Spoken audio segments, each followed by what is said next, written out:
Hey, Chris Scranton here from the Scranton Law Firm. I just wanted to give you some information if you've been following the Gerber toxic baby food lawsuit.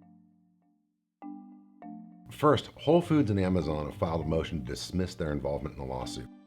What they're saying is that, hey, the manufacturer made these foods, we had nothing to do with it. It's all their fault. We just resell what's already made.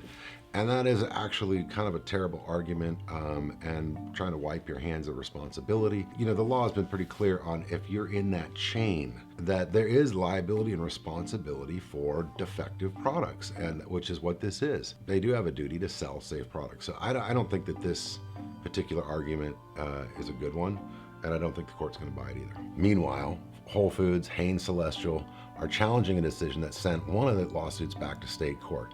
They're arguing that the case should remain in federal court based on legal precedents focusing on whether non-manufacturer sellers can be held liable for product-related harm. All these mass torts belong in state courts. That's what happens generally, and that's what's ultimately going to happen in this one. So I think that's just a stall technique. Another critical point in these cases is how the scientific evidence on causation is framed. The plaintiffs want to focus on the link between toxic heavy metals and conditions like autism, while the defense wants to focus on whether the baby food products themselves cause these conditions.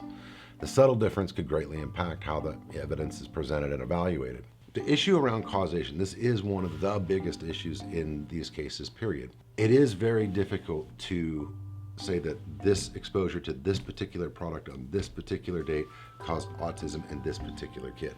That is almost an impossibility to prove, I think. That they can calculate how much exposure there was more likely than not to have caused autism in this kid. That's what the causation argument is really going to be.